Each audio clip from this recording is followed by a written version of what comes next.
Hi, I'm Mrs. Moffit, and I'm going to read chapters 5 and 6 of The Case of the Bicycle Bandit.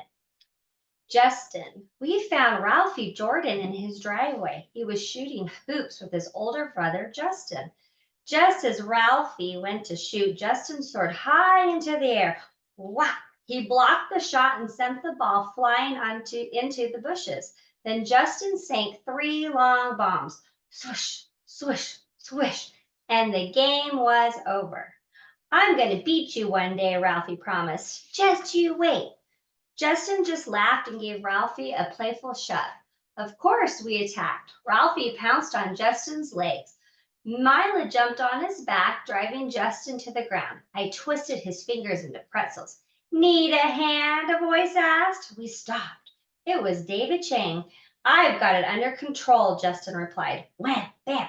He stacked us up like pancakes and pinned us to the ground. It felt like he was a steamroller and we were the road. Ouch.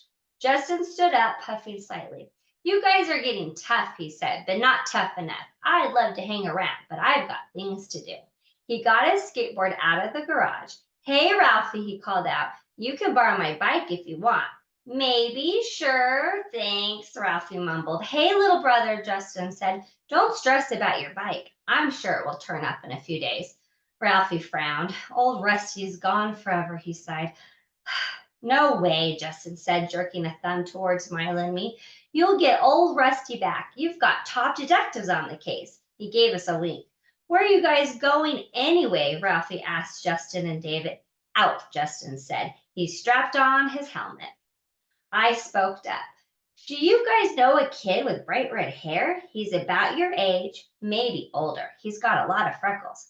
David glanced at Justin. Lots of kids have freckles, Justin answered. David wheeled around on his skateboard and raced down the driveway. Justin had fancier moves. He zigged and zagged, leaning hard to his left then right. His arms were stretched out to his sides. Very cool. Your brother's nice, Mila observed. Yeah, most of the time, Ralphie agreed. He likes to kid around a lot. I laughed. Remember the phony ghost? Justin had us fooled for a while. We sat under a tree and laughed about it.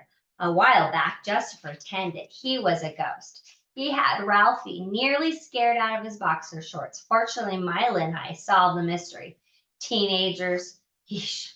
Ralphie wanted to pay us for our work, but there was one problem. He didn't get his allowance until the end of the week. This one's a freebie, I said. But remember us if you win the lottery. Do you have any suspects? Ralphie asked. Maybe, I answered. There's one kid on a skateboard I'd like to track down. Unfortunately, the best witness is a dog named Mr. Pickles. Huh? Don't worry about it, Ralphie, I said. We'll get your bike back. I promise. One last thing, Ralphie, Mila said. About David's backpack. Do you know what was in it? Ralphie tilted his head, thinking, oh, yeah, it was a skateboard. He had two skateboards, I asked. Yeah, Ralphie said. Weird, huh? He said he was holding it for a friend. Mila and I exchanged looks. Weird, huh? She repeated. I scratched the back of my neck. I had an itch to learn more about David Chang. Hey, chapter 6.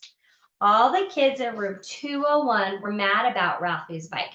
It's horrible. It's terrible. It's horribly terrible. It's terribly horrible. They all promised to help. Everyone crowded around Ralphie, trying to cheer him up. Like maybe your father will buy you a new one, Lucy Hiller said. Don't want a new one, Ralphie flatly stated. I like old Rusty just fine. It was a hand-me-down from Justin. Besides, my dad says I can't get a new bike until my birthday. When's that? Mila asked. July 12th, groaned Ralphie. About a million days from now. Have you tried begging? Bobby Solosky suggested. Nicole Rodriguez piped up. Bobby's right. Begging works. I learned that from our dog Zippy. The trick is to try to look as much like a puppy as possible. Been there, done that, scoffed Ralphie. I'm an expert. He dropped down to his knees, bent his hands before his chest like a hungry pooch, and whined. We all laughed. Ralphie brushed himself off. Begging doesn't work with my dad. He just throws me a doggy snack. At recess, I fooled around on the monkey bars with Eddie Becker and Biggs Maloney. We don't get it, Eddie Becker said, hanging upside down by his knees. Why would anybody steal Ralphie's bike? It's a piece of junk, Biggs noted. They were right. Why would anyone want a junker like old Rusty? There's never a crime without a reason. What was the motive? Who would want an old, broken down bicycle? Ralphie says he locked up both bikes, I said. Biggs jumped to the ground. His big feet crashed like thunder.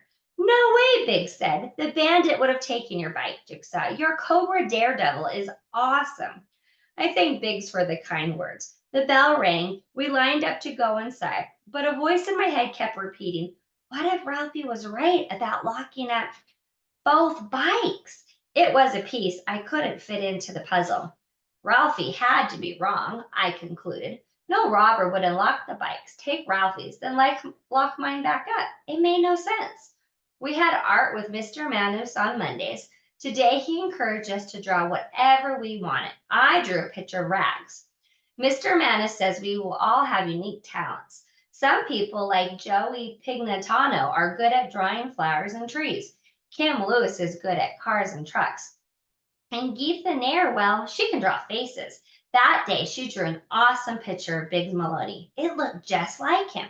Mr. Manus held it up for everyone to admire. This goes up on the board, he announced. That's when Mila came up with a terrific idea. She whispered to Geetha, do you really want to help on the case?